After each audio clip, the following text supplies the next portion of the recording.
Welcome to another edition of Pittsburgh Sportsline live in the BP TV studios. This is our first show of the new year. Happy New Year in 2017.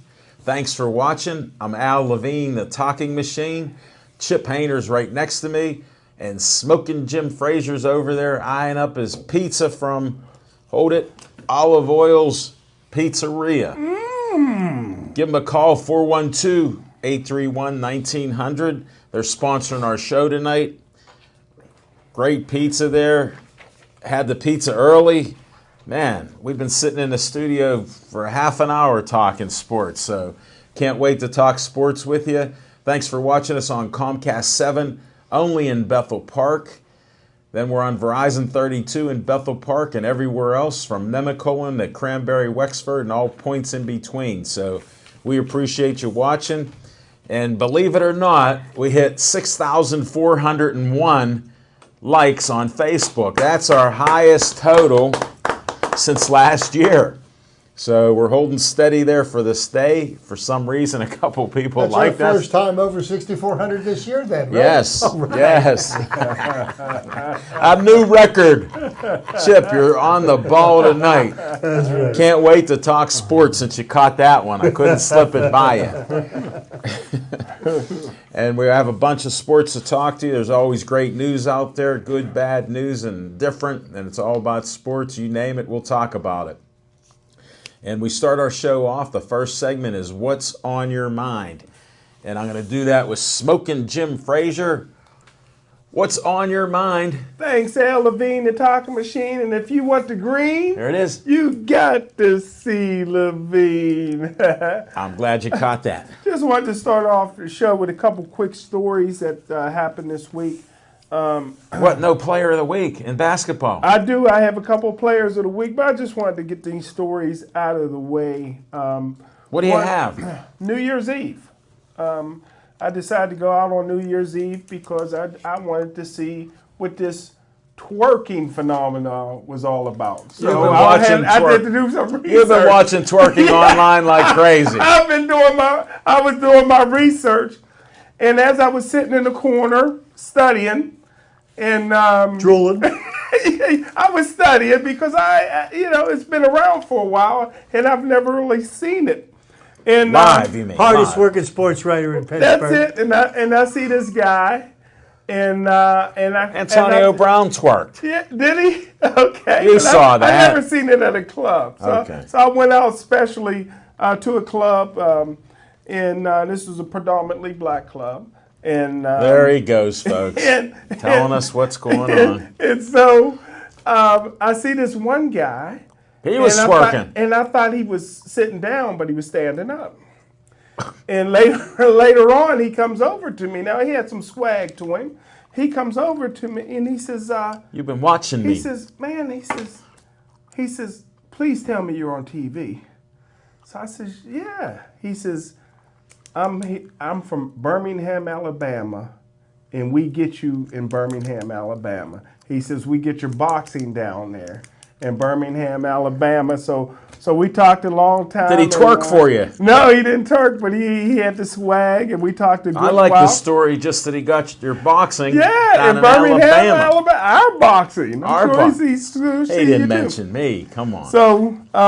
So next thing, just this morning, I'm out, and I got up kind of early this morning, around 11:59. I was going to say, just about before noon. Yeah. So I go out to get me a bite to eat. It was raining a little then. It was raining a little bit then, and I put my garbage cans away because the garbage man came about 7 in the morning. Did you dump the water out? Yeah, I should have, but they're good. They put the lids on. Oh. And they know you. And I see this lady, and she comes Was up she to twerking? Me. No, matter of fact, it was a lady that I knew. And just walking the white neighborhood. Lady.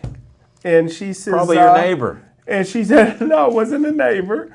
But she says, you know what? TV? She says, I have something to tell you. She says, my son lives in Shippensburg, and I went and visited him over the holiday weekend. So I says, okay. I'm thinking to myself, okay, that makes sense. You know, Shippensburg is a predominantly white town. And How do you get this black and white? I'm just saying I can relate to the story. So she says, Sorry, folks. She says, my son is really into MMA because a friend of his that went to high school is into MMA. And so she says, I got a friend named James that's probably would know him. So she says, his name is, he goes by Smoking Jim. And he says, wait a minute. I think he interviewed my buddy. I think I seen his name. He looks up his buddy that he went to high school with, Greg Rudolph. I said, we call him the lumberjack. And she said, yeah, that's what they call him. What the a lumberjack. small world. Small world. But let's get to the current event. So, well, I like these. I like just listening to your stories. Some stories here. But I was off last week. So I have two Pittsburgh Sportsline's Player of the Week. Last week was Sam Breen from North Catholic. She scored 22 points in a 64-42 victory over Burrell. She's the all-time leading scorer in North Catholic history, broke her head coach's scoring record. Wow. Over 2,000 career points, the 6'1" forward is going to Dayton. Nice. And this week, the Pittsburgh Sportsline Player of the Week. What sport? In basketball. Okay. Has to go to Sharon Shafitto. Now, let me guess, he plays for a school that's just on the west side of Monroeville, right? Yes. Yeah. Shafitto scored 35 points in a game against Lincoln Park. He scored 30 big points against Newcastle. Wow. He's averaging 25 points a game, has over 1,000 career points.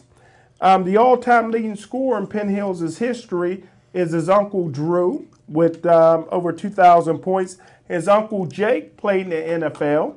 His aunt Angel, a friend of the show, was a great basketball player, and his mama was a great basketball player. So that's it. Pittsburgh Sportsline Player of the Week. One girl, one boy. I saw Angel had posted a video of one of the kids, and that kid's got some mad ball skills. Yeah, mad. He was on the show. Yeah, yeah. Jalen, I was watching him. My godson. He's going to be breaking ankles. He's going to be breaking ankles for the next few years. Yeah, he's unbelievable. Mm-hmm. And that was Penn Hills, right? School out near Monroeville. Yeah, on the western side of Monroeville. You are one of a kind, Smoking Jim. Thanks for that. What's on your mind with the players of the week? Thank you, sir. In basketball. Chip, what's on your mind? Oh, thank you, Alan, and Happy New Year to everybody. It's great to be alive in Pittsburgh in 2017 once again. Spoiled, rotten Pittsburgh sports fans. We've got a playoff run that's going to begin on Sunday against the Miami Dolphins. And just a little tidbit of trivia regarding this game. The last time the Steelers played the Miami Dolphins in the playoffs in Pittsburgh was 1979. Oh, no. And that was a pretty good year. Wow. Yeah. Now, the last time the Steelers played the Dolphins in the playoffs, Dan Marino beat David Woodley and in the Pittsburgh Steelers in the AFC Championship game when Marino lost a duel to Joe Montana. So, you know, there's some history between these two teams. Also, the weekend after the Immaculate Reception, the 1972 Miami Dolphins came to Pittsburgh and beat the Steelers on their way to the only undefeated season. You know, they didn't lose the championship game, unlike a certain team to the north that's been penalized. How many times now for cheating? Not like we're counting. But what's on my mind is gratefully, the College Bowl season is almost over with. You know, how can you tell? Yesterday's game, probably the best game of the entire bowl season, had to be the Rose Bowl between USC and Penn State. My friend Jim told me about 3 or 4 weeks ago that right now probably the best team in the country was USC. They had a couple of stumbles early in the season, and they recouped. And here's the interesting thing. You know, after Penn State got bombed by Michigan by close to 40 points, If you take USC's record and Penn State's record, they Yes, were sir. combined 17-0 Wow. from that point on. So, Wow. both teams were hot. I think Penn State's got a lot to look forward to next year. Senquez Barkley, if he is not the best running back in college football, I don't know who is. And the quarterback for the USC Trojans, amazing. This young man, he's a freshman, a true freshman. He's got ice water in his veins. And He was the coolest quarterback fell I've behind. seen. And after the game, even after making the big pass to tie the score, getting the team down to kept his cool, clocked the ball with 5 seconds left, so they kicked the winning field goal. And I mean, it was just like, it was Another just day like, at the office. Just like he walked off the street in front of his house playing catch with his little brother. I'm going to tell you what, this kid's got a heck of a career ahead of him. And that's And an why arm. How about his arm? his arm is amazing. And that's why I want to offer some advice to the hapless Cleveland Browns. Now, you did everything you could to get the first pick in the draft for this coming up season. Maybe not such a smart move, but here's my advice. 0-32 over the next 2 seasons, you will lock up the first pick. This is the kid you should take as your franchise quarterback. But that's not going to happen. But that's just my humble opinion. But, I believe that there's way too many college bowl games. They ought to whittle it down, make earning a bowl bid something that's that isn't a task. 6 wins guarantees you bowl eligibility. And that means that mediocre teams, 500 teams, are going to play in bowl games. And that tells me that there's too many bowl games. So we've got a championship game, number 1 Alabama, number 2 Clemson, rematch from last year. Next Monday night, we'll see what may happen.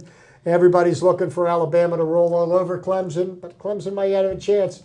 If they play the way they did against Ohio State, could be a different tune. That's what's on my mind this week. Thanks, Chip. Appreciate it. Want to put some of my brochures out. Stay Joey Strong. This is the Joey Favis Childhood Cancer Foundation. Donate as little as $1. They do a lot of great things in the area, trying to find cures for this DIPG, the dreaded brain cancer that killed Joey before his 9th birthday. Check it out. We end each show with Stay Joey Strong. Then for groups, we have money in Bethel with the BPCF, Bethel Park Community Foundation. $100 to $5,000. Get an application, turn it in, come visit us, tell us what you're doing out there, and we'll get you a vote to help your kids and group out. There's money there. Others have taken advantage of it, so check it out. bpcf.org. What's on my mind is the Steelers resting all their players. I like that. The big 3 Bs were rested. Pouncey was rested. Then I saw James Harrison is lifting weights, and he was rested. He didn't want no rest, but he took the rest. So the Steelers didn't look that good, and lo and behold, they go to overtime, and what happens? They win the game. I mean, I predicted they, run the table, and they did. It's unbelievable what they did. I predicted 12-4. We got 11-5. Man, I was dropping that number. When they were 4-5, did anybody pick them to go 11-5? No. No. And did anybody think that they were going to run the table? And the answer to that question is no. I was very impressed. Very impressed. No, it was impressive there. Landry Jones looked terrible. Then he looked great. He just come through. Receivers that we don't even know how they're on the roster are catching passes, getting up, catching other passes. Just unbelievable. Williams, was running the ball. Just a great team effort. Nice to see that happen. Nice strong finish. And it is better to win than to lose, even if you're resting half of the team. But, this week, predict the Steelers beat the Dolphins. I don't care who's playing us. The Steelers will win it. Big Ben will overcome some of that interception thing he's doing, so we got to watch him. And Bell's just having a heck of a season. It's just unbelievable with what he does, his patience, and then the speed and how strong he is.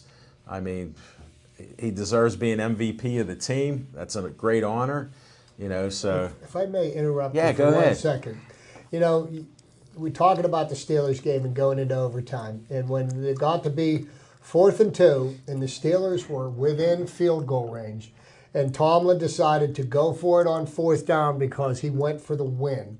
I thought that was a real ballsy move, and it worked out for him. If it doesn't work out, everybody's calling for Mike Tomlin's head. Same thing happened with Penn State yesterday. They went for the win, in regulation. Right. The ball got picked, and it didn't work out for them. But I like to see teams going for it. Penn State could have punted the ball, ran the clock out, and played for overtime. Oh, yeah. They decided to try to get the ball in field goal position. They had 2 timeouts. It didn't work out for them, but I love to see teams trying. There you go. And both coaches on both teams are cheerleaders in my mind. Franklin, I'm just kidding. Franklin a little more so. Franklin a little more so. I'm kidding. Chip and I talked about how Franklin was all over the field. Once they started scoring and scored that 49 straight points or whatever, Franklin was out of control. And that's some of the cheerleading. But, again, he's in college. You're allowed to be a little more of a cheerleader there, and he can take credit for the good plays that they did make. And that was just unbelievable. Ask Terry Bradshaw what kind of coach he thinks he is. Terry Bradshaw, God bless him. He did what he wanted to do. Enjoy your retirement. He put it out there for people to talk about, and they're still talking about Terry Bradshaw. Because otherwise, nobody would be. Well, mission accomplished, Terry Bradshaw. And that's what's on my mind. Go Steelers. Good job. All right, let's go to our segments. We got Fiction and Fact from Smoking Jim's Almanac. Hey, thanks, Al Levine, the talking machine. Of course, I got to disagree a little bit with my buddy Chip. Yeah, I got to disagree. I thought that What, you got a blank paper up? poor coaching down the stretch there. 54 seconds ago, Penn State has the football. USC has no timeouts. I'm running 2 straight times or 3 times and going in the overtime. But heck of a way to lose. I got to, take Coach Tomlin to the woodshed on overtime, trying to win a game in overtime. Almost played 75 minutes with your starting defense, pretty much your whole starting defense. Could lead to tired legs here against Miami. I thought that was irresponsible coaching on not only Tomlin, but the entire defensive coaching staff, with the rare exception to Cornell Lake. Because what did he do? I like Cornell, so I'm not going to knock him. But the fiction and fact from Smoking Jim's Almanac, and I'm sure we'll get more into that. Absolutely. Absolutely. We'll have a Steelers segment later. Is congratulations, one, to the best basketball player I ever seen, Terrell Pryor. He went over 1,000 yards, and Artie Burns should have Googled Pryor prior to the game, so he wouldn't have got spun around like a top on that one play if he knew who he was going against. He may have made himself a little money. Isn't he an unrestricted free agent after this year? Unrestricted free agent. Bring him home. And it's rare that a quarterback can change positions and become a star and gain 1,000 yards. It's very, very rare. And I tell you what else is rare. If I'm the Pittsburgh Steelers, I'm doing anything I can to get the best, purest, free safety that played college football the last 20 years. Malik Hooker from Newcastle out of Ohio State. He's coming out 6'2", guy, outstanding center fielder. Steelers don't have any free safeties. He won't be around as a 32nd pick. Wow. You're right. Good point. But anywho, never thought of it like that. But you predicted beginning of the year Steelers would go to the Super Bowl and win it. You might have forgot with the record and stuff, but so those things could get by you. Chip just brought you back. I help Jim occasionally with some mathematic equations. 32 teams, the Super Bowl champ picks last. And I still tried to help him when he kept saying the Pirates would win the World Series, and then in the next breath, or like before that, he'd go, the Pirates have the worst starting pitching. They can't win a game. There's something wrong with them. They need people. And then in the next breath, he kept saying, Pirates are going to win the World Series. It's just entertainment. Well, here's my fiction and fact from I can't wait. I was delaying you. Smoking Jim's Almanac, and has to go to the second best high school basketball player I have ever seen. I thought he could have went straight from the basketball court to the NBA. I thought he was the closest thing in high school I've seen to Kobe Bryant, and I seen Kobe play in high school, and I thought he was equally as good as Kobe. I would have encouraged him to go to the NBA for a few reasons. One, I thought he could go right from high school to the NBA. And number two, he was academically ineligible to play college basketball as a freshman. And that's Drew Shafitto. 6'3", skinny kid coming out of Penn Hills. Never seen a shot he didn't like to take. Could slam dunk, could slash to the basket. Penn Hills won a WPIL and a state championship. With Drew, his 2,318 points is a record that'll probably never be broken At Penn Hills. Thanks for clarifying. Also, when he went to a year prep school to get eligible, he went to West Virginia University. In his sophomore year, he averaged 20 points a game. Started to pick up weight. Started to get a little heavy. Started to lose a little bit of speed. But one game, he had 11 steals in one game. Another thing that'll be a record. His junior year, he's averaging 17 points a game. And that's when they got a new coach. And him and the new coach couldn't get along. The new coach kicked him off the team. And he eventually transferred to KLU, where all the great academic guys eventually go. He's a fellow Vulcan, huh? He's a fellow Vulcan, I guess. I'm not sure if he ever played at KLU, but he did transfer there. I guess he did play.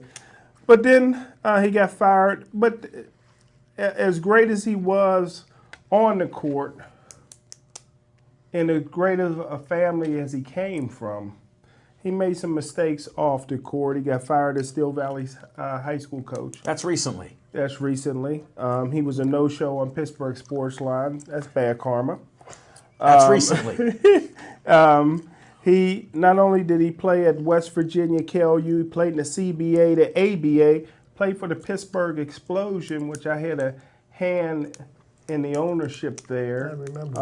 Lost my shirt. I don't see your hand either. And yeah, I lost my shirt and that thing. And he played 6 years overseas. So, little fiction and fact from the second greatest basketball player I ever seen. Thank you, Who was Shafitto. the West Virginia coach that? Berline or what's it? Beeline. Beeline, yeah. Beeline. Mhm. Beeline, yeah. He's the guy that ended up transferring to Michigan. Didn't he go to Michigan I after think he you're left right. I think you're right. I think you're right. And his son played at West Virginia too, around that same time. But That's why you had to get rid of Good Drew. stuff. Yeah. Good stuff. Thank you, sir. How'd you get on the Shafino segment? You must have been hanging around with the family. Well, anytime you get to see Angel, and she came home over the holidays. I knew there was a connection. Thanks, Smoking Jim. A little sidebar there. A little shout. We see some Sweeties for Jimmy photos with you and her. Woo!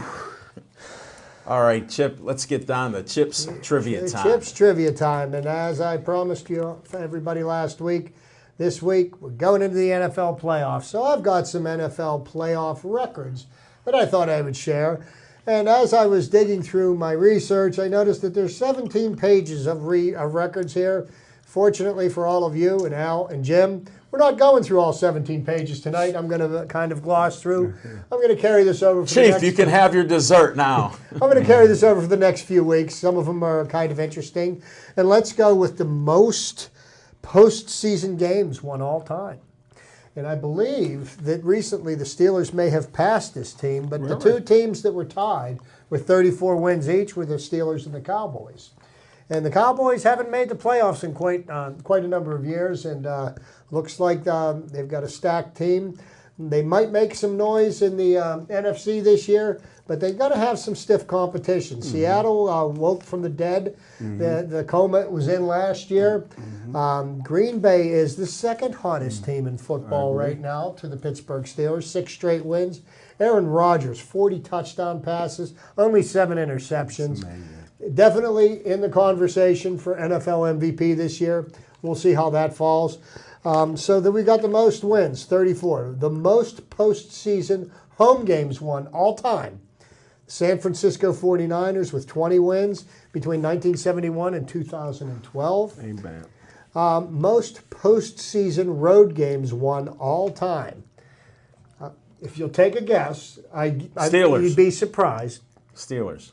Most Oakland. postseason road games won all time. Oakland. None other than the AFC North companion to the Steelers, the Baltimore Ravens. I never would have Wow. guessed that. They've won 10 road games all time between the year 2000 and 2015. Ray Lewis. I was surprised.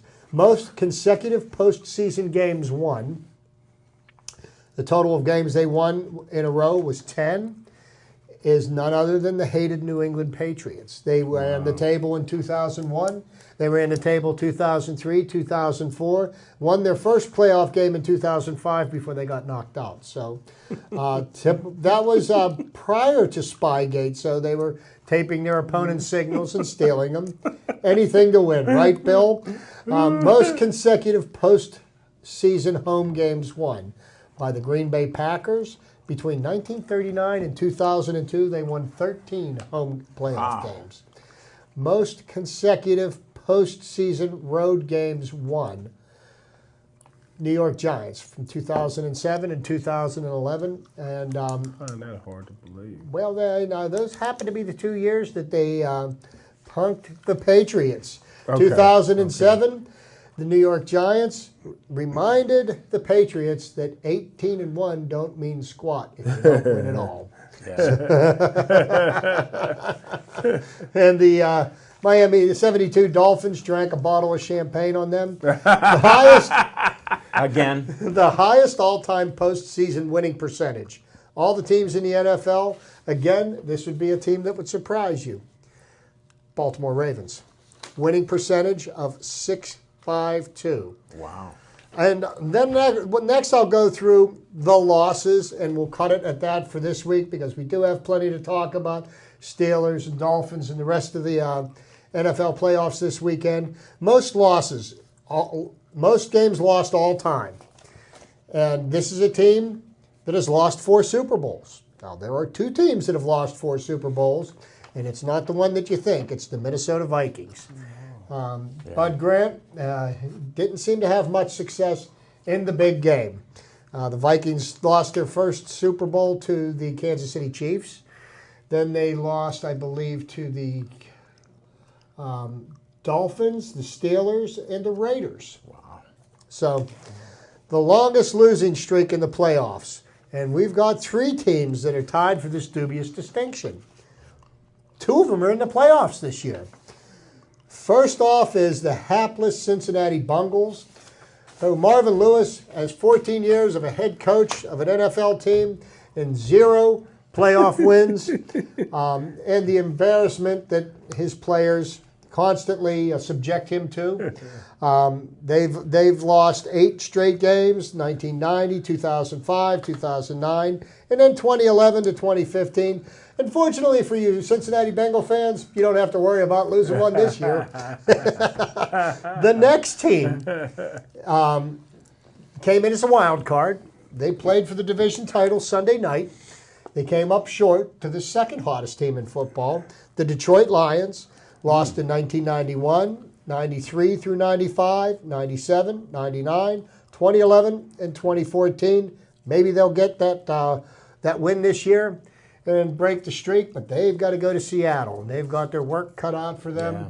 They're going to be playing against the 12th. Can I say one thing about Detroit? Right, when we talked about this before, Detroit was a great team back in the 50s, but 1958, Bobby Lane put a curse on them when they traded Bobby Lane to the Pittsburgh Steelers. And he said they'll never win a championship for the next 50 years. And it's been over 50 years now. And I tell you what, trading Bobby Lane to the Pittsburgh Steelers. Can I see documentation on that? Because you talked about the Steeler curse, and you won't investigate Art Rooney Sr. But they traded the hardest drinking quarterback in the NFL to the Pittsburgh Steelers, and he lived up to his name. The only thing that the center had to keep telling him, "Don't breathe on me, don't breathe on me." And the third team with the longest losing streak, tied with 8 games with the Bengals and the Lions, Kansas City Chiefs. And everybody seems to think that the Kansas City Chiefs are very well matched against the New England Patriots. Now, the only problem is Tom Brady is, whatever game that he's quarterbacking, the Patriots have a chance to win.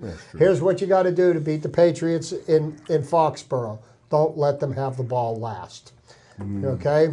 So that's the best advice I could give them, because if you give Brady 0.3 of a second in 85 yards of field, he's going to find a way to get the ball close enough to score. He's done it time and time again. That's one of the reasons why I hate Brady so much. I mean, I hate him because he's so good. I mean, if he played for the Steelers, we'd be building a statue for him. Isn't he 40 years old now? 39 years old.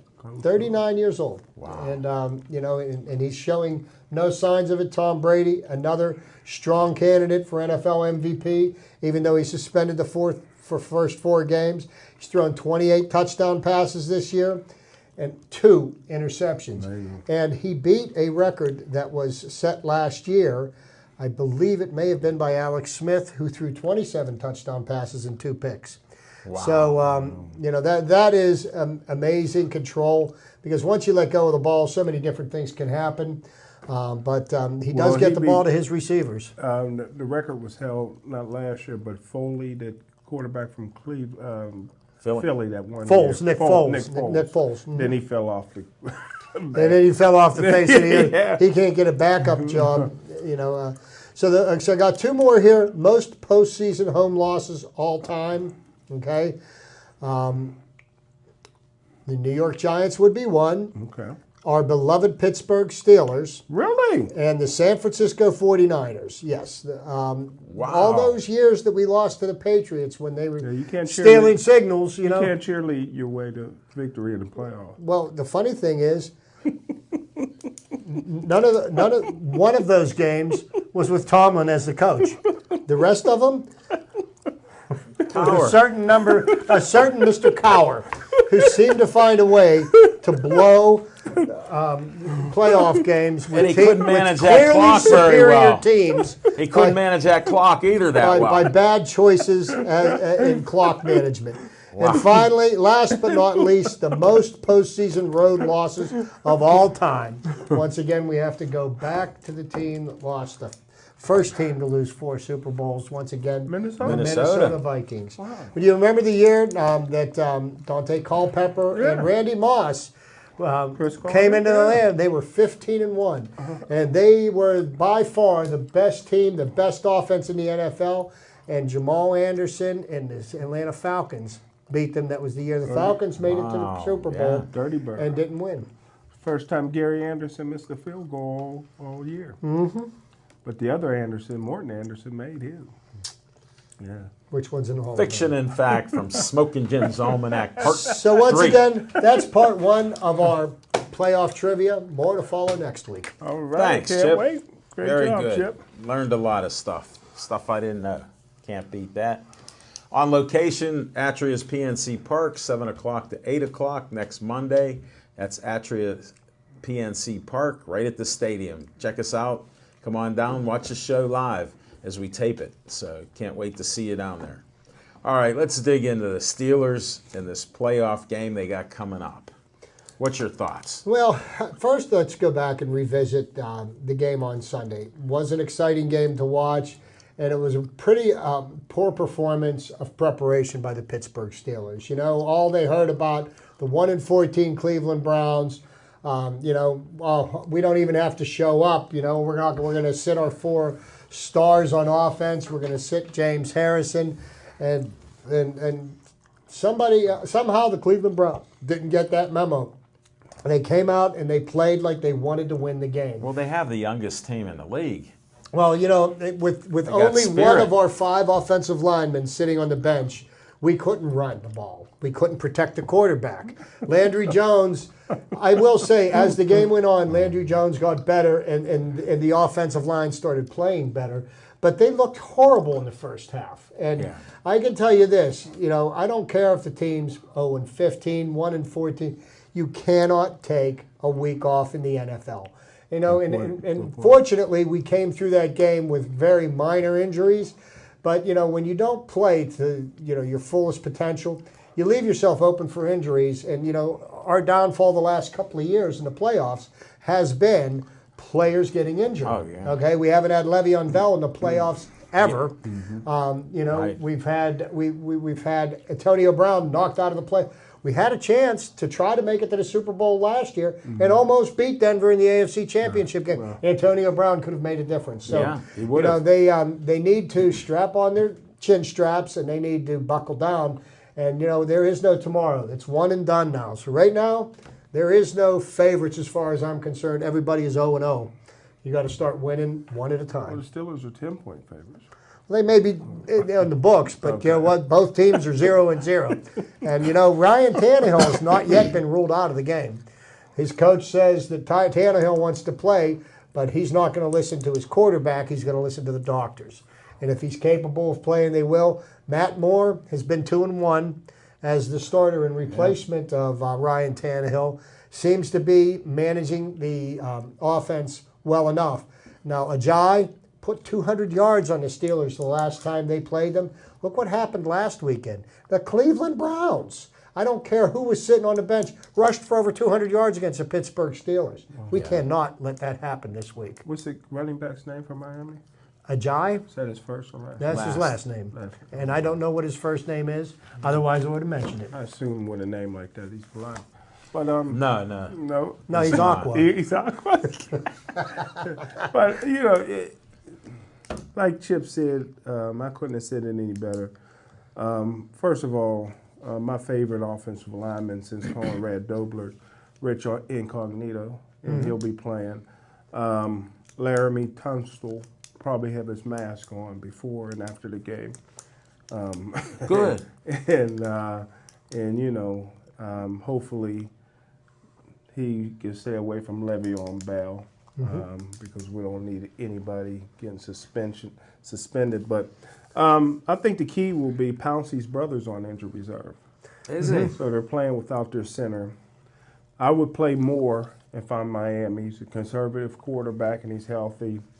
I don't like making a Good game manager. Good game manager, pretty good for Oregon. But that defensive line they got, if they come to play for Miami, Why wouldn't they? It's going to create a lot of problems. And and to speak to the defensive line, the person that, you know, is a great defensive lineman, probably more known for being the dirtiest player in the NFL, Nottingham Sue. I love it. Here's what, you know, the Steelers have a lot of experience with the extracurricular activity, just like they did against the Bengals the last time. You know, Sue is going to take the extra shot when he can. When the ref's got his head turned, he's going to step on somebody's leg or somebody's hand. He'll kick somebody. And he'll do somebody. And what the Steelers can't get caught up into is retaliation. Between the whistles, you do your work, you walk away, and you know, and ultimately you can beat somebody like that. Like I said, we have had a lot of experience with, you know, dirty play, if that's what you want to refer to. It's on the edge. Yeah, I mean, we practice against them every day in James Harrison, so they're used to it. He's in the weight room most of the time. But, you know, the last time the Steelers played the Dolphins, Ben had probably one of his worst days. You know, he looked terrible. That was the week that he tore his meniscus in his knee. He was immobile in the second half. Well, and then why they let him play? I mean, He told him he was playing. Well, he told him he was playing. That's, you know, as a coach, you need to protect. Sometimes you need to protect people from themselves. We don't live in our fears. No, you know what? But you know what? That being said, Coward would have sat him down. Here's Mike Tomlin's resume. 10 seasons, 103 wins, 57 losses. That's a 600 winning percentage. You know, he reminds me of George Seifert from the San Francisco 49ers. He inherited a great team, too. Then he went to Carolina and got exposed. So you think Tomlin's so still you think here. Mike's going to go to Carolina? He's not going anywhere. He ain't going nowhere as long as Big Ben's here. No, and you know, and Another 4 or and 5 years. I will tell you this: not having a franchise quarterback has ruined a lot of great coaching careers. You look at what Ken Wisenhunt did. He went to Arizona, and he had Kurt Warner for a couple of seasons. Took him to the Super Bowl. As soon as he was gone, and he had to rely on Matt Leinart, he found out what everyone else already knew. He wasn't an NFL quarterback, and then subsequently, he lost his job there. He lost his job in Tennessee because, again, Mike Mularkey backstabbed him. he may or may not have, but he happened to be the right man in the right place at the right time, and sometimes it's better to be lucky than good. Anytime you bring somebody in on your staff and you get fired halfway through the season and they get promoted, make me think there was a little backstabbing. So here's some Good point, interesting Smoking matchups. You've got the Oakland Raiders, who are now down to their third string quarterback. Really? And their first time in NFL history that a starting quarterback will make his first start in the NFL in the playoffs. Connor Cook is supposed to line up under center for the Oakland Raiders against the Houston Texans.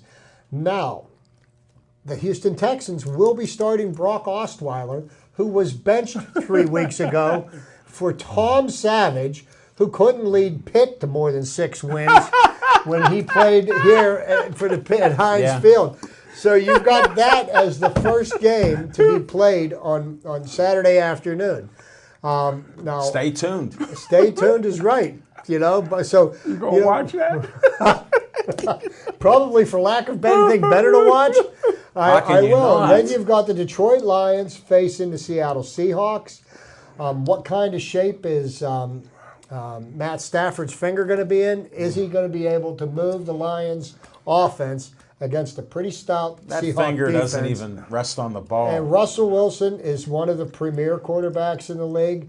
Russell Wilson will do all he needs to do. Has he been the for same since he Seahawks. got married? He married He's a healthy celebrity. now. I don't know. Is he married? He married a celebrity, yeah. He got past those injuries. Now he's healthy. He's actually running the ball now.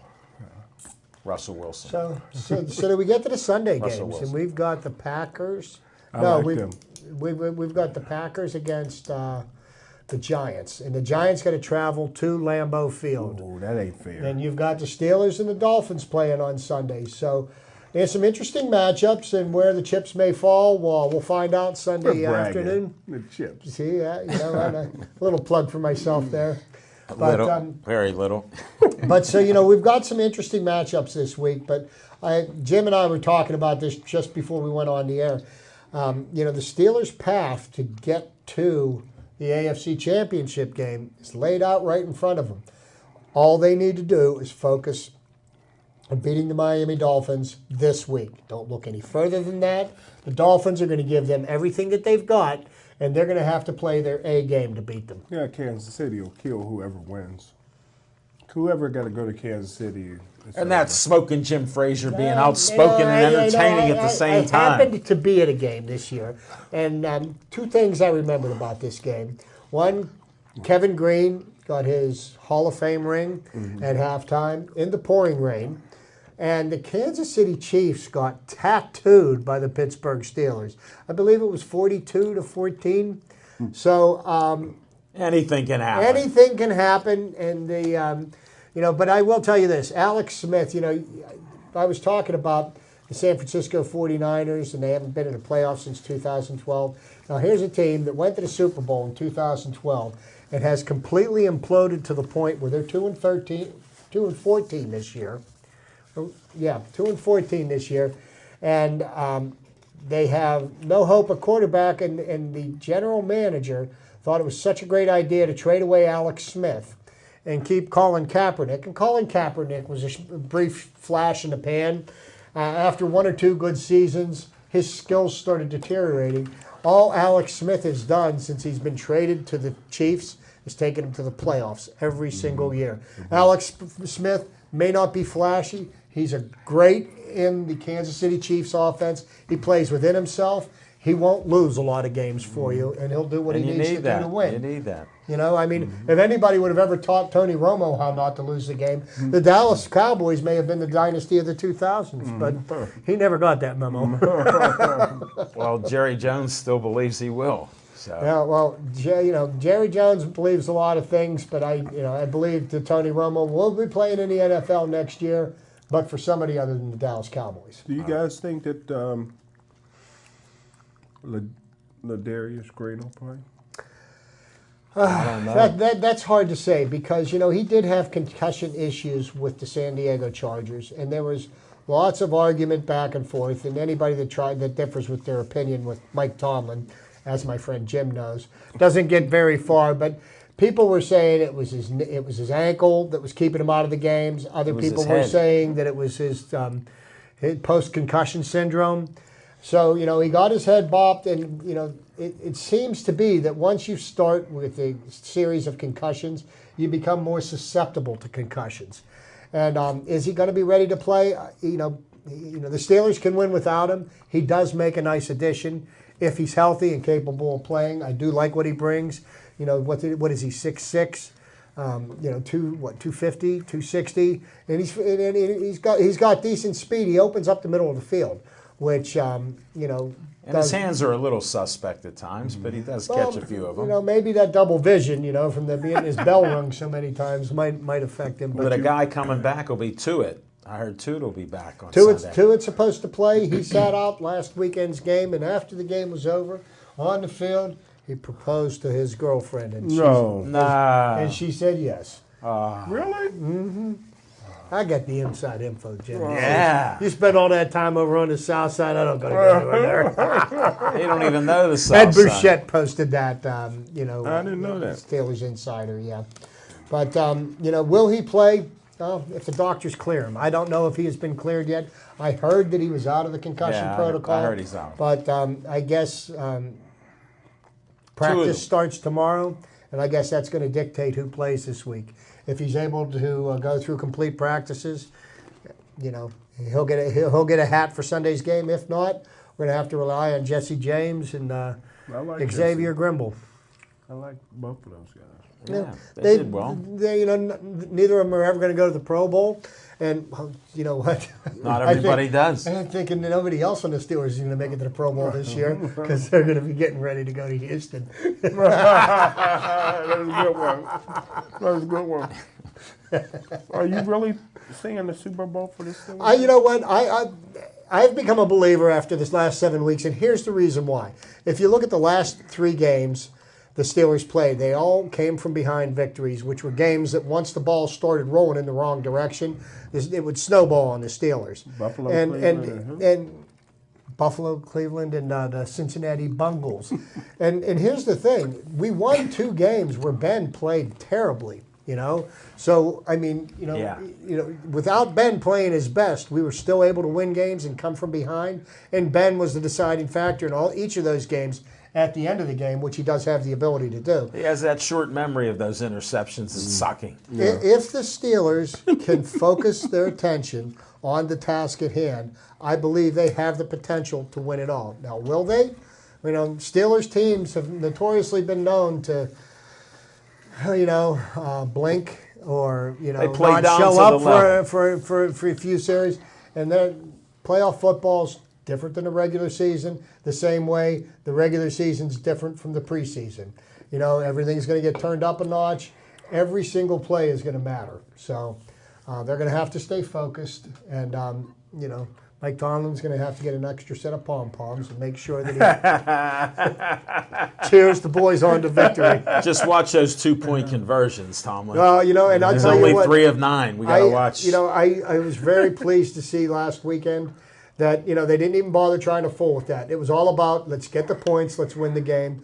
And ultimately, that's what they ended up doing. Well, it makes sense. You put the best players down. I hope the rest help the Stars, and they come out on fire. Can't wait to see that. And I'll tell you something else. I have been kind of critical of Antonio Brown. I thought he was a me-first kind of a player. And, he showed that in a lot of immaturity as we were going through the early parts of the season. But as the season grew on and we started getting deeper into this winning streak, it appears to me that he's become much more of a team player. And the fact that he didn't make any noise about giving up the NFL receptions title this year and sitting out the game because he's got his eye on a more important task. He doesn't have one of these yet. He hasn't gotten his ring, and it's time for him because he's had to listen to his buddy Emmanuel over in Denver. He's probably been flashing that big gold ring of the Denver Broncos got for him last year. And, I think he got a ring and he got hands where he could catch the ball in Denver. I think he's focused. Made a big difference. And I think everybody is no longer being selfish. And I do remember earlier in the season, there was a woman who tried to make a big deal, and she went on Channel 4 News talking about how Antonio Brown was rude to her or whatever, and then you see him write a check for Children's Hospital for $100,000, and I hope she feels like a pretty big idiot right about now because, that just speaks for itself. Well, I don't think she said Antonio was rude. I believe it was because he was extremely late, and that CP time kicked in. Well, you know what? When you're a diva, you get away with things. Yeah, those things happen. But that's why they play the game. You got to see what happens during the game. Hey, if you want a brother to be there at 8:00, you better tell him it started at 6. No, that doesn't work with some people. You know what? You can say what you want about him, but I think Antonio Brown really has showed what he's worth this year, and it'll be interesting to see what happens in the off season this year because you've got Antonio Brown going into the final year of his contract, which is generally the time that the Steelers renegotiate contracts. And, the Steelers, I feel, would be extremely foolish to not extend Antonio Brown. So that leaves you to what do we do with Le'Veon Bell? Well, Le'Veon Bell wants to be in Pittsburgh. The Steelers want him to stay in Pittsburgh. I believe what they'll do is they'll franchise him and then extend him once that they've got him under the wing with the franchise. Well, they have to see what he does outside of football. He's on probation still. I think maybe he got the message, But because, here's the thing about an NFL running back. Their careers are extremely short. 1 year, you're on top of the league, and the next year, nobody knows where you are. Look what happened to Terrell Davis. Terrell Davis was one of the greatest running backs in a very short period of time. And, running backs, they have a short shelf life. So I think somebody got to him and said, look, you got an opportunity to make a big chunk of money over the next couple of years. And if you screw this up, you're not going to get another opportunity. He'll screw it up. Oh, why is he going to screw it up? They're addicted to that. When you're in the protocol, it's hard because you're randomly tested. You got to wake up and go get tested sometimes. They want to oversleep. Well, that's a failed test. So his failed test was he not showing up. Well, he maybe got an excuse. he has to wake up and take a test instead of doing a wake and bake. Well, that's definitely part of it. But on a serious note, he got his suspension down from 4 to 3, even though he changed his phone number. Well, that was the greatest excuse that I've heard since I was chairman down at the newspaper, Chief. I had lists of all the excuses people used. That was a good one. That was a new one. Yeah, that was a new one. Here's some breaking news. After you get done watching our show in about 5 minutes here, tune into the NFL Network if you've got it. The Hall of Fame class of 2017 finalists is to be revealed on the NFL Network at 8 o'clock this evening. So, wow. After you're done with Pittsburgh Sportsline, you can find out who the final 15 are going to be. Final 15, and then they'll... Then they'll whittle that down to whoever Will T.O. make the final 15? I don't know. I don't know. Because it's a popularity contest, and it's not about being popular with the fans or with your peers. It's about being popular with the sports writers. And Terrell Owens just didn't really care and made a lot of enemies. And the sports writers can't do much, but they have the votes and they can choose to exact their pound of flesh. We've seen it happen in baseball. We've seen it happen in football. So, hey, speaking of sports writers, you see the sports writer in Philadelphia get thrown out of the press box. Yeah, and what was that all about? Yeah, I missed. You can't be loud in the press box. Surprised I haven't gotten booted out yet, but Yeah, there's etiquette in the press box. You can't cheer, Right. and you can't because they say it if you're loud, the other writers can't concentrate. They can't. Yeah, Right. they can't concentrate. Well, look at on what it. you're doing at the And time. as a That'd be sports writer- distracting. Yeah. And you're a sports writer. You're supposed to be unbiased.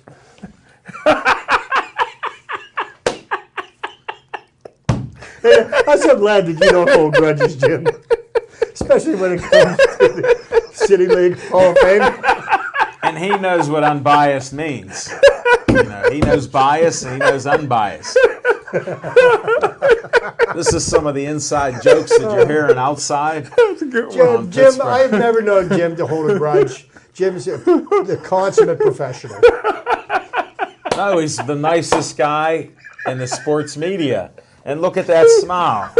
We get more compliments on his smile. He got the best smile. Hey, we're getting down to 3 minutes left, and we've spent a lot of time about the NFL and the Steelers. How about the Pittsburgh Penguins? They got the week off to rest up. Number and two. I want to tell you something. The number 1 and number 2 scorers in the NHL both wear the Penguins sweater. Evgeny Malkin's number 1 in scoring in the NHL, and Sidney Crosby's ranked number 2. And Sidney actually has an opportunity to do something that is considered a rare accomplishment in the NHL. He may be on pace to score 50 goals in 50 games. That is the mark of a true sharpshooter, and Sidney could possibly do it. It's hard to say. Sidney's done a lot better job this year putting the puck in the net as opposed to tallying up assists. Right. Must have been reading Gretzky's book. He must have done something, but I tell you what, Sidney Crosby is playing on a level in the last, I'd say, 12 months that he was playing on just prior to when he had his concussion in the Winter Classic. Well, I think he's healthy. I mean, the brain damage, neck damage, I've gone on record saying that before. That affects you in different ways. Look at Smoking Jim. Well, We don't know how many times he's been hit. He hasn't recovered. but, here's the next Come thing, on, Alan.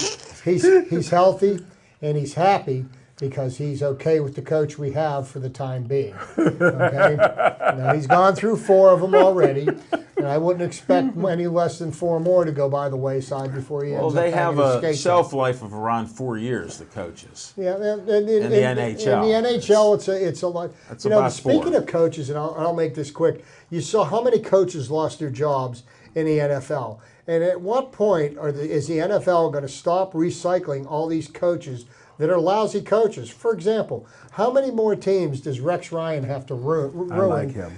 before you stop giving him a head coaching position? He may have been a good defensive coordinator at one time, but you know what? Stick to what you're good at. You're not a good head coach in the NFL. Look at your record. You haven't had a winning season since 2010, okay? So, I mean... Hold it, that's like 7 years. Yeah, and so, but so that we're going to find out what's going to happen with the coaching hires, and I know we're getting down under a minute, so I want to make sure Alan's got all the time he needs to. Oh, we got time. We got time. I'm glad you shared that point. Smoking Jim's sitting there, his mouth's open. He loves Rex Ryan. Yeah, I do. And he liked his dad, Buddy, and his brother. He loves them all. His brother's probably the worst defensive coordinator in the history. And my of the favorite receivers all play in New England. league. Oh, What does that mean? It's my last word. Michael Floyd. Thanks, Smoking Jim. You just like the video they have. All I got to say to Michael Floyd is make mine a double.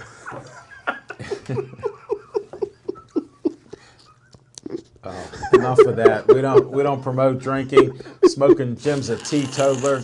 Never had a drink or touched a drink. And thanks for watching our first show of the new year. And please stay Joey strong.